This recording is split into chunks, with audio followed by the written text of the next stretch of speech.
Bank लूटने के बाद भी किसी को यकीन नहीं होता कि ये दोनों मासूम सी दिखने वाली लड़कियां बैंक लूट सकती हैं। इनका प्लान इतना परफेक्ट था कि दिन में ही इन दोनों ने बैंक से 26 किलो सोना, कुछ डायमंड्स, 3,50,000 रुपए कैश और कुछ फॉरेन करेंसीज लूट ली और किसी को भी पता नहीं चला।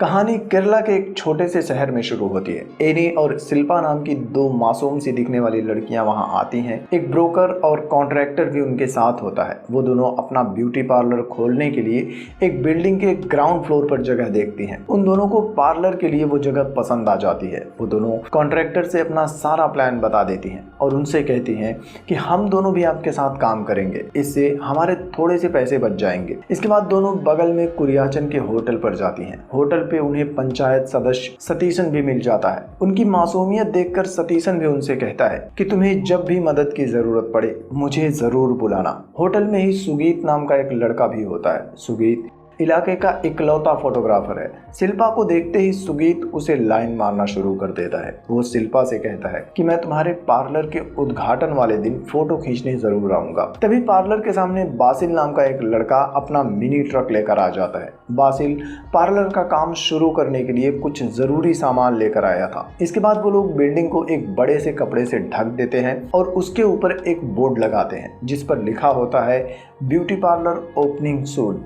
अगले दिन से अंदर ही अंदर पार्लर का काम शुरू हो जाता है। एनी और शिल्पा पार्लर पर आती हैं। एनी पार्लर के अंदर चली जाती है जबकि शिल्पा पास में ही चर्च जाने लगती है। रास्ते में सुगीत उसकी फोटोज खींचता है। शिल्पा उसे देखकर मुस्कुराती है और चली जाती है। इस तरह से वो दोनों हर दिन बाकी मजदूरों के साथ सुबह 9 बजे से काम शुरू करती हैं। दोपहर में कुरियाचन के होटल पर लंच करती हैं और फिर शाम 4 बजे तक काम करती हैं। शाम को बासिल आता है और पार्लर से जो भी भंगार निकलता है उसे अपने मिनी ट्रक में लोड करके लेकर चला जाता है। इसके बाद एनी और शिल्पा भी पार्लर बंद करती हैं और अपने घर चली जाती हैं, जो कि थोड़ी दूर पर उन दोनों ने किराए पर लिया था। ये उनका डेली रूटीन होता है। उन दोनों की मेहनत देखकर आसपास के जितने भी लोग होते हैं सब उनकी तारीफ करते हैं। सब उन दोनों को पसंद भी करने लगते हैं। इसके अलावा हम सुमी नाम की एक लड़की को देखते हैं जो कि बासिल की गर्लफ्रेंड है। वो चर्च के पास वाले जंगल में बासिल से मिलने के लिए आती है। तभी सुमी का भाई भी वहां आ जाता है। वो बासिल को मारने लगता है। बासिल उसे बचकर वहां से भाग जाता है। वो भागकर पार्लर के पास आता है जहां पर एनी और बाकी लोग मिलकर बासिल को पीटने से बचा लेते हैं। पार्लर की बिल्डिंग में ही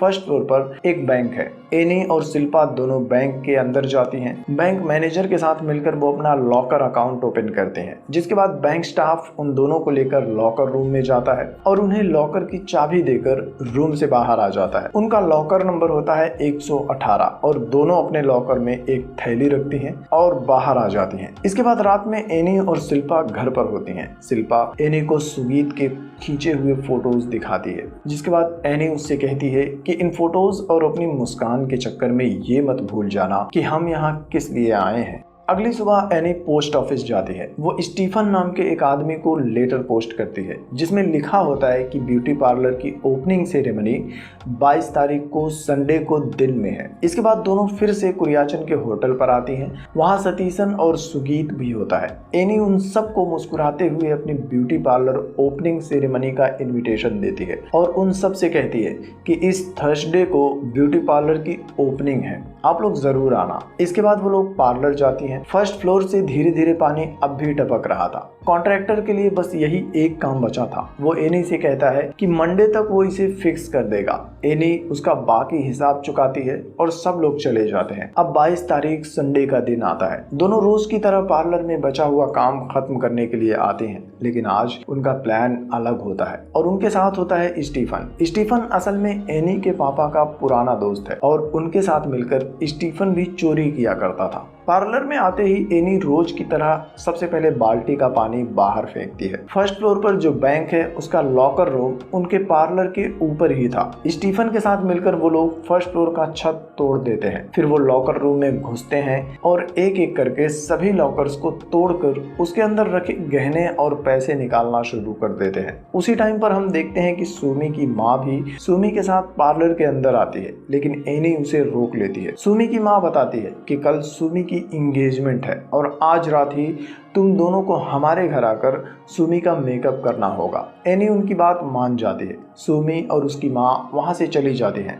दोपहर हो जाती है। रोज की तरह एनी और सुल्पा कुरियाचन के होटल पर जाती हैं, लंच करती हैं, वापस आकर फिर से अपना काम शुरू कर देती हैं, मतलब बैंक को लूटने का काम। शाम को बासिल अपना मिनी ट्रक लेकर आता है। वो बासिल की गाड़ी में बैंक से चोरी किया हुआ सारा सामान लोड करते हैं। स्टीफन भी उनकी गाड़ी में छुप जाता है। इसके बाद बासिल गाड़ी को लेकर चला जाता है। फिर एनी और शिल्पा भी किसी को पता चले बिना ही रोज की तरह घर चली जाती हैं। बासिल गाड़ी लेकर उनके घर पर आता है। वो लोग सारा सामान अनलोड करते हैं और फिर स्टीफन भी गाड़ी से बाहर आ जाता है। इसके बाद बासिल वहां से चला जाता है। एनी, शिल्पा और स्टीफन मिलकर आराम से लूटे हुए माल की काउंटिंग करती हैं, जिसमें 26 किलो सोना, कुछ डायमंड्स, 3,50,000 रुपए कैश और कुछ फॉरेन करेंसीज होती हैं। स्टीफन उनसे कहता है कि मैं सोना बेचकर उसे कैश कर लूंगा और फिर तुम दोनों को बता दूंगा।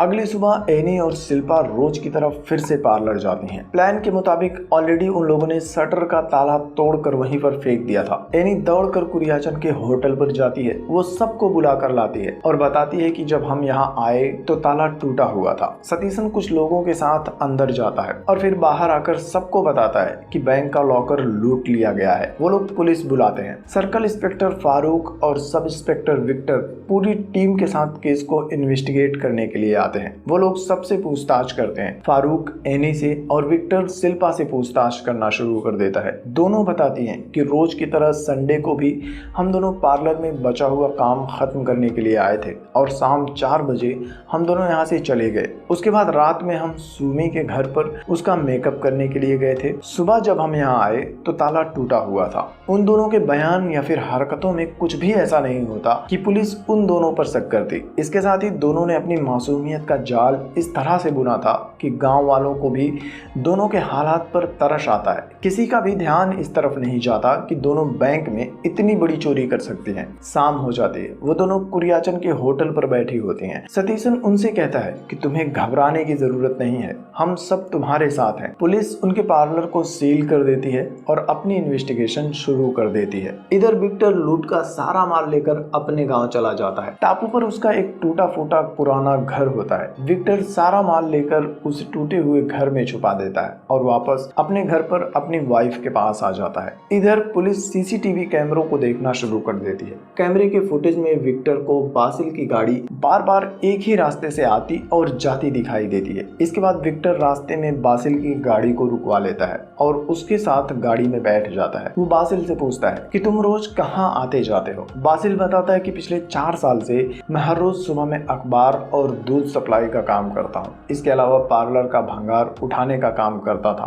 लेकिन अब तो पार्लर भी बंद हो चुका है। बासिल अखबार कलेक्ट करने के लिए पहुंच जाता है। विक्टर उसे छोड़ देता है। इसके बाद विक्टर और फारूक एरिया से 8 किलोमीटर रेडियस में जितने भी सीसीटीवी कैमरे होते हैं सबकी फुटेज चेक करते हैं और 15 दिन पहले की एक फुटेज में उन्हें स्टीफन दिख जाता है। स्टीफन का पुराना क्राइम रिकॉर्ड होता है, इसलिए उन्हें स्टीफन पर आसानी से शक हो जाता है। इधर स्टीफन अपने घर पर अपनी वाइफ के साथ होता है। वो दोनों खाना खा रहे होते हैं। तभी विक्टर अपनी टीम के साथ वहां पहुंच जाता है और स्टीफन को अरेस्ट कर लेता है। पुलिस स्टेशन में विक्टर सीसीटीवी फुटेज दिखाकर उससे पूछता है कि 15 दिन पहले तुम इस इलाके में क्या कर रहे थे। स्टीफन के पास इसका कोई जवाब नहीं होता। इधर हम देखते हैं एनी और शिल्पा को, दोनों एक पुल पर होते हैं जहाँ बासिल उनसे मिलने के लिए आता है। बासिल उन दोनों से कहता है कि इंस्पेक्टर विक्टर मेरी जांच कर रहा है। इसके बाद एनी कहती है कि स्टीफन अंकल ने सबसे पहले तुम्हारा हिस्सा देने की बात कही है, जल्द ही तुम्हें तुम्हारा हिस्सा मिल जाएगा। इसके थोड़ी देर बाद एनी को पुलिस स्टेशन से कॉल आता है। दोनों को पुलिस स्टेशन बुलाया जाता है। पुलिस स्टेशन पहुंचकर उन दोनों को पता चलता है कि पुलिस ने एरिया के सभी लोगों को बुलाया है। सतीशन उन दोनों को बताता है कि पुलिस ने लुटेरे के एक आदमी को पकड़ लिया है। जिसके बाद पुलिस स्टीफन के साथ कुछ और क्रिमिनल्स को खड़ा कर देती है और बारी बारी से सबको अंदर बुलाती है और उनसे कहती है कि इन लोगों में से तुमने किसी को भी बैंक के आसपास कभी देखा है। बासिल, शिल्पा और बाकी सब लोग भी मना कर देते हैं। जिसके बाद बारी आती है एनी की, लेकिन उसी टाइम पर स्टीफन को हार्ट अटैक आ जाता है और पुलिस वाले उसे लेकर हॉस्पिटल जाते हैं, लेकिन स्टीफन की मौत हो जाती है। स्टीफन की मौत से एनी बहुत रोती है क्योंकि एनी ने ही प्लान बनाने के बाद स्टीफन को काम करने के लिए बुलाया था। ना चाहते चाहते हुए भी स्टीफन एनी के कहने पर इस काम को करने के लिए राजी हो गया था। शिल्पा एनी को संभालने की कोशिश करती है, लेकिन उनके लिए अब भी सबसे बड़ा सवाल ये था कि चोरी का माल कहाँ है। इसके बाद हम देखते हैं कि एनी अकेले ही स्टीफन के उस खंडहर वाले घर में जाती है। वहाँ चोरी का माल ढूंढती है, लेकिन माल वहाँ नहीं होता। एनी परेशान हो जाती है। अगले दिन वो एक नन का गेटअप लेती है और स्टीफन की वाइफ से मिलने के लिए उसके घर जाती है। वो स्टीफन की वाइफ को बताती है कि स्टीफन उनके चर्च के ऑर्फनेज में डोनेट किया करता था। बातों बातों में स्टीफन की वाइफ एनी से पूछती है कि मरने के कुछ दिन पहले स्टीफन थेनमली चर्च में गया था, कि आप वहीं से आई हैं। तभी पुलिस भी स्टीफन के घर पर आ जाती है। स्टीफन की वाइफ बाहर आ जाती है और एनी पीछे के रास्ते से भाग जाती है। इधर विक्टर स्टीफन के घर की जांच करता है और उसे एक पोस्ट कार्ड मिल जाता है जो एनी ने पोस्ट किया था, जिस पर पार्लर की ओपनिंग का डेट संडे को लिखा था, जबकि एनी ने पुलिस को बताया था कि पार्लर की ओपनिंग थर्सडे को है। इधर रात में फारूक क्राइम सीन के फुटेज देख रहा होता है। फुटेज में वो पानी से भरी बाल्टी को देखता है जिसमें कोई भी डस्ट नहीं होता। इसके बाद फारूक पार्लर में जाता है। वो बाल्टी से पानी को खाली करता है और बाल्टी वहीं रखकर पानी भरने का वेट करने लगता है। उसी रात में एनी भी थेनमला चर्च के कब्रिस्तान में जाती है, क्योंकि स्टीफन ने एक बार उससे कहा था कि मैंने किसी को बताए बिना थेनमला चर्च में अपने लिए एक कब्र बुक कर ली है। एनी उस कब्र पर जाती है, उस पर से पत्थर हटाकर देखती है तो उसे चोरी का लूटा हुआ माल एनी अपने बैग में कुछ गहने लेकर वापस आ जाती है। घर पर शिल्पा और बासिल दोनों एनी का वेट कर रहे होते हैं। इसके बाद एनी बासिल को वो गहने देती है। बासिल वहां से चला जाता है। इधर 15 घंटे के बाद पानी की बाल्टी भी भर जाती है, जिसके बाद फारूक समझ जाता है कि चोरी रात में नहीं दिन में हुई है। इसके बाद वो एनी को कॉल करता है और सिर्फ उसे अपनी भांजी का हेयर कट करने के लिए अपनी बहन के घर पर बुलाता है। अगले दिन एनी और शिल्पा अपने घर से निकलती हैं। तभी सतीशन उनके पास आता है। वो उन दोनों को बताता है कि बासिल अपनी गर्लफ्रेंड सुमी के साथ भाग गया है। इसके बाद एनी फारूक की बहन के घर पर जाती है। फारूक भी वहीं पर होता है। एनी हेयर कट करना शुरू कर देती है। बीच में फारूक उससे कहता है कि संडे को दिन में बैंक की चोरी करना अच्छा प्लान था। एनी चौंक जाती है। फारूक उससे कहता है कि अगर तुम चाहती हो कि मैं अपना मुंह बंद रखूं तो चोरी के माल में से मुझे भी हिस्सा चाहिए। वो एनी को सोचने के लिए 24 घंटे का टाइम देता है। इधर पुलिस वाले भी बासिल और सुमी को पकड़ लेते हैं। बासिल के पास से उन्हें 3 किलो सोना भी मिल जाता है। इसके बाद एसपी फारूक को कॉल करता है और कहता है कि जो भी माल मिला है उसकी डिटेल्स को देकर और बासिल को मुजरिम बनाकर इस केस को बंद कर दो। अगले दिन एक सुनसान जगह पर एनी और शिल्पा फारूक से मिलने के लिए जाती हैं। फारूक उनसे कहता है कि लूट के माल में से मेरा हिस्सा शिल्पा को भेजकर उसी खंडहर वाले घर में रखवा देना। शिल्पा ऐसा ही करती है। फारूक को अपना हिस्सा मिल जाता है। इसके बाद हम देखते हैं कि पुलिस बासिल को लेकर पार्लर के पास आती है। शिल्पा, एनी और पूरा गांव वहां पर इकट्ठा होता है। फारूक बासिल से चोरी की कहानी सुनाने के लिए कहता है। बासिल कहता है कि मैंने रात में 9 बजे स्टीफन को पार्लर के पास ड्रॉप किया था और सुबह में 4 बजे उसे पिक कर लिया था। इसके अलावा मैं कुछ भी नहीं जानता। लेकिन फारूक कहता है कि यह चोरी रात में नहीं दिन में हुई थी और इस प्लान का असली मास्टरमाइंड स्टीफन नहीं कोई और था। तुम नाम बताओगे या मैं बताऊं? इतना सुनते ही एनी और शिल्पा दोनों भागने लगती हैं। पुलिस उनका पीछा करती है। एनी भाग जाती है, लेकिन शिल्पा पकड़ी जाती है। पुलिस स्टेशन में वो लोग शिल्पा से एनी की लोकेशन पूछते हैं। शिल्पा डरते हुए उन्हें एनी की लोकेशन बता देती है। एनी बस स्टॉप पर जाती है और वहां क्लॉक रूम से एक बैग उठाती है। उसी टाइम पर विक्टर भी वहां पहुंच जाता है। बैग में बैंक से चोरी किए हुए गहने होते हैं। विक्टर एनी को भी अरेस्ट कर लेता है। अगले दिन प्रेस मीटिंग बुलाई जाती है, जहाँ एसपी एनी और शिल्पा की गिरफ्तारी के बारे में मीडिया को बताता है और दोनों को जेल भेज दिया जाता है। इतना कुछ होने के बाद भी फारूक उदास होता है, क्योंकि अब जाकर फारूक को पता चला था कि एनी और शिल्पा ने खुद को जानबूझकर पकड़वाया है। दरअसल जब फारूक ने एनी से अपना कट मांगा था, उसके बाद एनी घर पर आकर शिल्पा को सब कुछ बताती है। शिल्पा उससे पूछती है कि इस बात का क्या भरोसा कि फारूक हमें धोखा नहीं देगा। उन दोनों को पता था कि पुलिस आज नहीं तो कल हमें इस केस में पकड़ ही लेगी, इसलिए दोनों ने एक नया प्लान बनाया। फारूक के कहने पर शिल्पा ने उसका हिस्सा